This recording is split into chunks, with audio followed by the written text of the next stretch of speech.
Rebonjour et merci de nous retrouver pour votre rubrique où on dit toutes les vérités. Aider à résoudre les litiges entre les citoyens et l'administration, c'est la mission principale qui lui a été assignée à sa création. Autre tâche à lui confier également, ce sont notamment la promotion de la paix et le renforcement de la cohésion sociale. Au regard de toutes les crises que la Côte d'Ivoire a connues, le médiateur de la République, puisque c'est de lui qu'il s'agit, remplit-il pleinement ses missions? Eh bien, pour répondre à cette question et à d'autres encore, nous recevons dans ce numéro d'Instant Vérité M. Sanogo Mamadou, sous-directeur du renforcement de la cohésion sociale chez le médiateur de la République. Bonjour, M. Sanogo. Bonjour. Merci infiniment d'avoir répondu à notre invitation. Dites-nous pour commencer, c'est qui le médiateur de la République et quelles sont les autres missions qui lui sont dévolues en plus de ce que nous avons dit d'entrée? Merci. Le médiateur de la République, c'est une institution comme toute autre. C'est une institution comme la primature, comme l'Assemblée nationale, comme le Conseil économique et social. C'est une autorité administrative indépendante qui a pour rôle de régler les litiges entre l'administration et les administrés. Il intervient également dans le cadre du renforcement de la cohésion sociale. Voici en gros les grandes missions qui sont dévolues au médiateur de la République. Dans votre définition, vous avez parlé d'autorité administrative indépendante. Est-ce qu'on peut revenir sur la définition de cette notion-là? Oui, le médiateur de la République est une autorité administrative indépendante, en ce sens que le médiateur de la République ne reçoit d'instruction d'aucune autre autorité. Okay. Le médiateur de la République, dans son fonctionnement, est autonome. Et il ne fait que produire à la fin de chaque année un rapport au président de la République.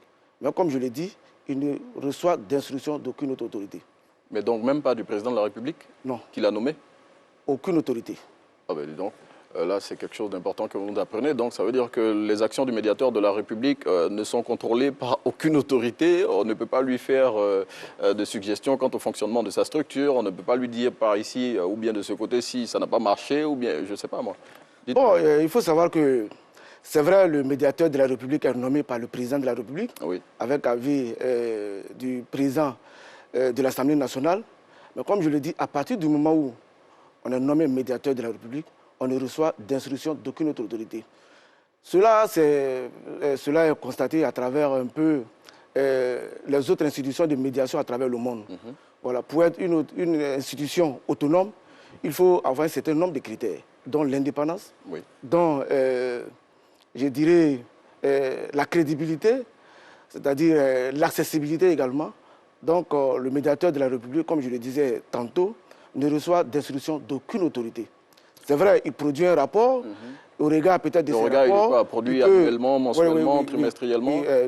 Chaque année, à la fin de chaque année d'exercice, le médiateur de la République produit un rapport. Il peut, dans le cadre de ses activités également, produire aussi des rapports spéciaux au président de la République par rapport à une situation donnée. Comme je le dis, c'est vrai, il y a un ministère en charge des relations avec les institutions. Mais comme je l'ai dit, c'est pour la coordination des activités entre les différents ministères que le ministère-là existe. Donc le médiateur de la République peut, dans le cadre de ses activités, être en relation avec ce ministère-là. Okay. Comme je le dis, oui, le médiateur est totalement indépendant et il ne reçoit d'instruction d'aucune autorité. Ok, c'est bien noté. Dites-nous, le médiateur de la République existe depuis le 1er août 2000 hein, et depuis son lancement, il y a eu plusieurs crises qui ont secoué la Côte d'Ivoire. Hein. On peut noter, par exemple, la crise post-électorale de 2010, celle liée aux élections municipales de 2015 ou encore plus récemment, celle liée à l'élection présidentielle de 2020. Comment expliquez-vous cela? Bon, il faut savoir que, effectivement, le médiateur de la République n'existe pas seulement à partir de l'année 2000. L'institution existe depuis 1995, oui, avec un décret du président de la République d'alors qui a institué l'institution du médiateur de la République. Dans son fonctionnement, comme je l'ai dit, elle était en ce moment rattachée à la présidence. Donc d'où le côté indépendance n'y était pas. Au regard des normes internationales, il fallait... Non, Monsieur Sanogo, on a compris. Maintenant, voilà, donc il fallait actualiser, il fallait actualiser les différentes compétences. Donc avec la Constitution de 2000, l'institution est aujourd'hui autonome. Elle est dans la Constitution, comme les autres. Monsieur Sanogo, ça on l'a bien compris. Maintenant que vous êtes autonome, depuis 2000 que vous êtes effectivement, la loi a été réformée, de nouvelles dispositions de loi ont été prises pour le médiateur de la République. Mais depuis 2000, on a traversé plusieurs crises. Alors que le médiateur de la République, il travaille. Comment vous expliquez cela, monsieur Sanogo? Comme je l'ai dit, le médiateur de la République, normalement, c'est à partir de l'année 2010, que le médiateur a véritablement commencé à fonctionner dans le cadre des conflits qui interviennent dans notre pays. Il faut dire que le médiateur de la République était essentiellement basé sur la résolution des conflits administratifs. Ok. Oui, comme on l'a signifié d'entrée. Voilà, entre les administrations et les administrés. Mais depuis la crise de 2016 à Bouna, le médiateur de la République s'est beaucoup impliqué à la résolution de ce conflit-là. Mais pour revenir à l'année 2010, il faut dire que le médiateur de la République en son temps, c'était M. Mathieu Ekra, ses collaborateurs ont beaucoup contribué. Non, M. Sanogo, on ne va pas nommer les dirigeants de la médiation. Oui, l'administration, c'est une continuité. Oui, c'est une continuité. M. Mathieu Ekra ou l'actuel médiateur, le ministre Adamatoun Kara, qu'on salue d'ailleurs. Voilà, l'administration, c'est une continuité. Effectivement. Oui. Donc, comme je le disais, il y a eu quand même des appels à la paix, des appels vraiment à des discours apaisés, à de bons tons. En 2010, cela a été fait. Malheureusement, les choses n'ont pas abouti. Mais il faut dire que depuis 2016, comme je l'ai dit, l'institution a eu une nouvelle dynamique avec la mise en place d'un plan d'action véritable qui consiste réellement à intervenir dans le fond même des différents conflits pour lesquels le médiateur est saisi. Mais donc allons-y puisqu'on y est déjà. Donc c'est quoi votre mode opératoire? Puisque vous parlez de nouvelles façons de fonctionner pour la résolution des conflits, c'est quoi votre mode opératoire? Il faut savoir que le médiateur de la République a mis en place une stratégie de prévention des conflits. À côté de cette stratégie-là, il y a aussi une méthodologie de règlement des conflits. La stratégie pour la prévention des conflits consiste à faire quoi? C'est-à-dire, on a eu à faire une tournée à travers tout le pays. Ça, c'était un peu une stratégie qui consiste à aller au sein des différentes populations, recueillir un peu leurs préoccupations, voir un peu quels sont les conflits qui sont récurrents dans leur localité, les conflits qui sont latents dans leur localité. Et cela nous a permis de faire une cartographie des conflits et on a installé dans toutes ces localités-là des comités de veille.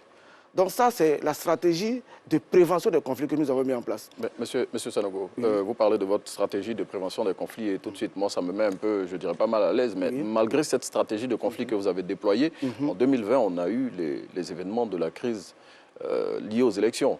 Voilà, tout le monde sait ce qui s'est passé en Côte d'Ivoire. On ne va pas revenir sur tous ces éléments-là qui ont été rapportés largement dans la presse nationale et internationale. Ça n'a pas fonctionné. Bien, vous savez, les conflits politiques, on n'arrive pas quand même à cerner les conflits politiques. Mais il faut déjà dire que, déjà à partir de l'année 2019, le médiateur de la République, avec sa nouvelle vision, qui consiste à faire une médiation proactive, a envoyé ses émissaires dans toutes les localités de la Côte d'Ivoire, tous les 108 départements de la Côte d'Ivoire. Non, je viens. Ça n'a pas fonctionné. Non, je viens. On a eu les événements de la crise. Non, mais ça a tenu quand même. Ça a tenu quand même. Si on veut voir ça sous cet angle-là, c'est dans quelques localités, il y a eu des violences. Mais dans la majeure partie des localités ivoiriennes, il faut savoir qu'il y a eu quand même une accalmie. Et pendant ce temps... On retient ce qui n'a pas marché. Pendant ce temps, vous convenez avec moi que ce qu'on retient, c'est ce qui n'a pas marché. Pendant ce temps, ces comités ne fonctionnaient pas comme il se doit. On a eu à installer ces comités. Pourquoi ils ne fonctionnaient pas?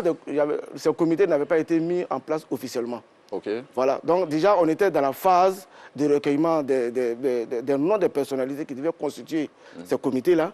Et quand ces comités ont commencé à fonctionner, il faut dire que vraiment c'est de la sensibilisation. Le médiateur de la République ne peut pas tout maîtriser. Comme je le dis, l'action du médiateur de la République a permis quand même d'atténuer les conflits dans beaucoup de localités. On peut compter les localités dans lesquelles... Est-ce qu'on peut avoir quelques exemples de situations qui ont été résolues par le médiateur de la République, puisque vous en parlez? Bien, d'abord, en 2016, le médiateur est intervenu dans un conflit à Bouna, entre différentes communautés. Il est intervenu également à Azaguié, entre deux communautés, où il y a eu mort d'homme. Le médiateur est intervenu à Zouanoué, à Benoué, à Danané, à Petit Guglo. Dans le cadre des conflits liés à la crise post-électorale de 2020, le médiateur est intervenu dans des localités telles que Bongwanou, Mbato, Daoukro, Tumodi, Yamoussoukro et tout récemment Dabou. Monsieur Sanogo, je suis à l'aise quand je vous entends parler de zones où la médiation a marché, mais je vais revenir sur le fait que, je veux dire, là où vous avez résolu les crises, ça ne peut pas cacher tout ce qu'il y a eu comme tragédie en Côte d'Ivoire. Vous avez cité 2016 où le médiateur a résolu un conflit à Bouna, mais je veux dire, si depuis 2016 la machine était huilée, qu'est-ce qui fait qu'en 2020 ça n'a pas fonctionné? Non, mais il faut dire que, comme je le disais dans mes propos, le médiateur a eu à mettre en place une stratégie de prévention des conflits qui consiste à aller, voilà. Non, mais il ne faut pas dire que ça n'a pas marché. Oui, mais parce voilà. que je dis, il faut dire que d'abord le médiateur, ici, ce sont des conflits politiques qui sont survenus. Oui. C'est vrai que le médiateur n'intervient pas dans tout ce qui est conflit politique, mais les conséquences... Sanogo, justement, à ce niveau-là, je veux dire, c'est un peu gros d'intervenir, de vouloir intervenir sur les conséquences des conflits politiques et ne pas intervenir sur les conflits politiques qui sont à la base de ces conflits communautaires-là. Vous ne voyez pas que c'est un peu paradoxal? C'est la loi, malheureusement. C'est la loi qui limite les compétences du médiateur. La loi dit le médiateur pour nos téléspectateurs, le médiateur de la République ne s'implique pas dans la résolution des conflits politiques. Des conflits politiques, non. Bien. Je pense que les téléspectateurs l'ont bien noté. Donc, le médiateur intervient sur les conséquences des conflits politiques. Bon, vraiment, mais pour ne pas qu'on en arrive là, comme je le dis, c'est pourquoi quand le nouveau médiateur de la République est arrivé, il a dit on ne va pas toujours s'attarder à régler le conflit. Il faut qu'on anticipe sur la surveillance des conflits. Oui. C'est dans ce cadre-là que nous avons mis cette stratégie en place qui consiste à aller rencontrer la population, déjà faire identifier déjà les conflits qui sont dans les localités, les conflits qui sont latents. Et je vous dis, c'est vrai qu'on peut prendre comme prétexte les conflits politiques, mais quand nous sommes allés dans ces différentes localités, on a constaté que ce n'est pas seulement les conflits politiques. Et les causes ne sont pas forcément politiques. Il y a beaucoup d'autres choses encore. Il y a beaucoup d'autres causes profondes que nous avons pu identifier. Sur lesquelles, non, on ne peut pas... non, une ou deux, je veux dire. Voilà, à côté des conflits politiques, il y a quelle autre cause de conflit? Bon, vous voyez, dans certaines localités, les communautés autochtones nous disent souvent, les allochtones qui sont là ne respectent pas nos traditions. Vous voyez un peu. Par exemple, chez nous, quand un chef décède, dès qu'on voit un animal errer dans la ville, on attrape tous ces animaux-là. Il se trouve qu'une autre communauté qui n'a pas connaissance d'une information pareille, leurs animaux sont en train d'errer dans la ville, suite au décès d'un chef, on vient, on ramasse tous les animaux. Et ça a dégénéré, par exemple. Ça, c'est un exemple. Pour dire qu'il y a beaucoup d'autres éléments qui font qu'aujourd'hui, il y a beaucoup de conflits dans nos différentes localités. Vous avez cité tout à l'heure les délégations qui sont dans les 108 départements de la Côte d'Ivoire. Est-ce ces délégations-là, est-ce qu'elles sont opérationnelles maintenant? Puisque, je veux dire, la plupart des conflits qui ont été enregistrés en Côte d'Ivoire l'ont été à l'intérieur du pays. Est-ce que ces délégations que vous avez déployées là sont véritablement opérationnelles maintenant? Bien, il faut savoir que, déjà, dans toutes les localités où nous avons des médiateurs délégués, vraiment, il n'y a pas eu de conflit communautaire lié à la crise à l'élection de 2020.